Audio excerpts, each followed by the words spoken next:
Hi, thank you for subscribing and sharing my videos. I appreciate all the love and support. Um, Today, I want to speak to you about connecting with the other side. A few days ago, I lost my beautiful beagle. We had to lay him down. He had cancer, so my energy is a little flat. Tried to meditate a little bit before this video.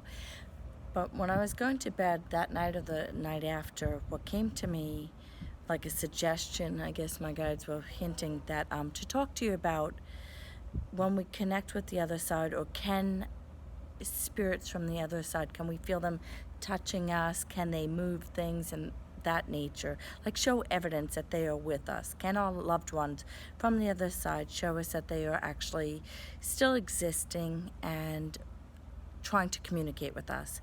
And I thought, I don't know, I think it's kind of an interesting story. On my 18th birthday, my friends took me out to celebrate my birthday, a group of girls, but there was a really big party. Somebody else, not to do with me.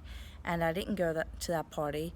And someone I had dated recently passed away that night. And he, whether you want to use the word haunted, visit with me for years after that. He showed up very fast, and just an interesting story. Like you might think that you're crazy, all these things that you're experiencing real, because my friend and I were in the upstairs bedroom talking about him, and all of a sudden the dog that we had, we were discussing this person, and the dog turned towards the window, and it was the second story. And we were like, oh my God, is somebody on the roof? That's what we were thinking, because he started growling and barking at the window. Well, then what really, I think, scared the bejesus out of us was the dog turned and away from the window, because obviously, and I could see it in my third eye, my friend passed away. He stepped away from the window, and my dog tracked him and looked at him, and it was at that point, because now he's staring into space, right? There's not a wall or anything close to him. And my girlfriend and I just looked at each other, screamed, and ran from the room down the stairs and everything. We were kind of freaked out.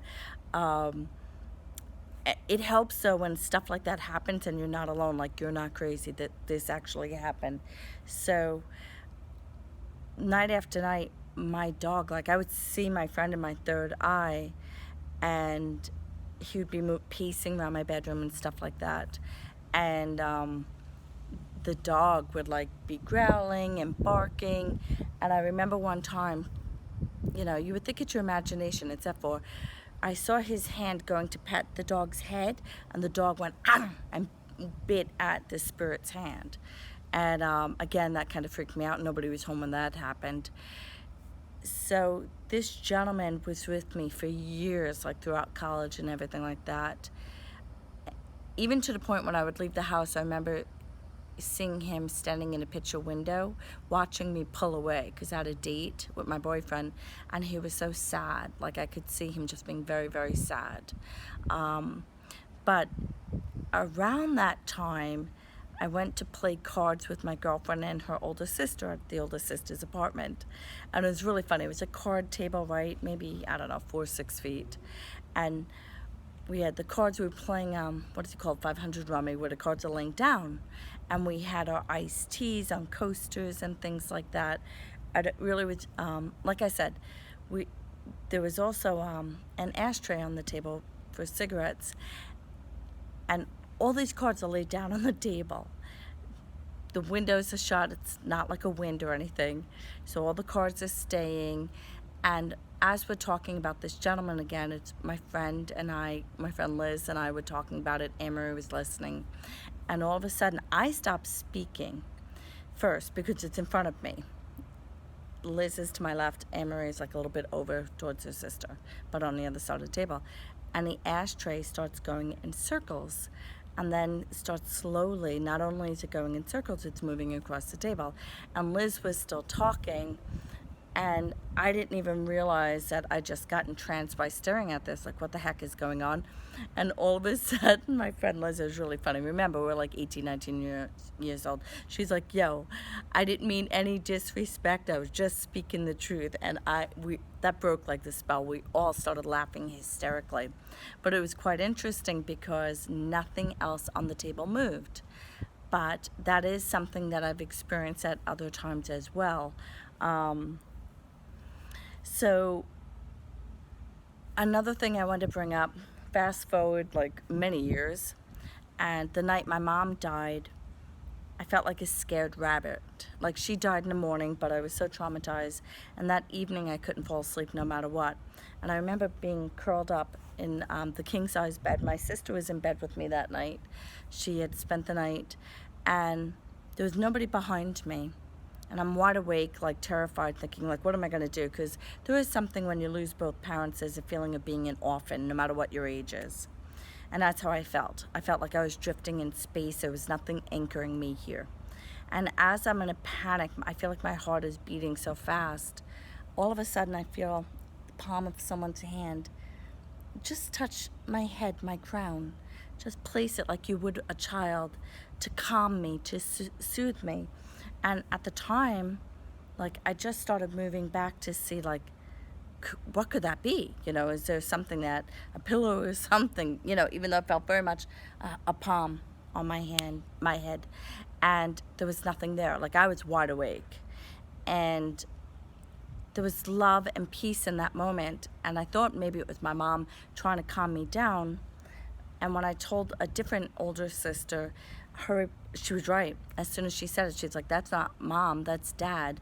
Dad's the one that always did that to us, put the palm on our head, like if you're on a floor playing a game or something, as he walked by, that's just something that was in his nature to do to you. So he was trying, and it made sense that he was trying to calm me, because the day before my mom died, I went to a grocery store to fill her prescription for the surgery, and I was looking at flowers, and he picked out a bunch of flowers, primary colors, and said, buy her these from Daddy. And I was like, okay, assumed it was my imagination, but when I gave it to my mom when I went home, she said those are exactly the type of flowers he would pick for me. So we can hear them. A lot of times we just think it's our imagination, but I definitely felt my dad touching me. But there's been others where you can feel, I know that my former sister-in-law, a ghost pulled her hair when she was cooking in the kitchen, and many people have said things of that nature. But usually with me, it's very loving gestures. Like, my dad has a habit of, not so much anymore, but he used to for years, bang up against my bed. Like, you could be in bed sleeping or awake, and he'll just bump into it. When he was alive, he would do that all the time, like when you were sleeping and come home from work, and he would bump your bed, like, and then be like, oh, you're up? So that's something he does in spirit form too. But they can move things, we can hear their voices, but I'm thinking of just doing little clips series of different things where, whether you want to say spirits, there are some earthbound spirits, whether you want to call them ghosts or not. I've had a lot of experiences with them, and it would be interesting if you guys wrote in the comments what experiences you've had with whether they're your loved ones or spirits you don't know. In the comments, that'd be pretty cool. So I appreciate it, and I hope if you were curious, did that experience that I have, was that real, or is this possible? And our loved ones still exist, and they do try their best to communicate with us. So I hope this helps to clarify things. Many blessings. Namaste.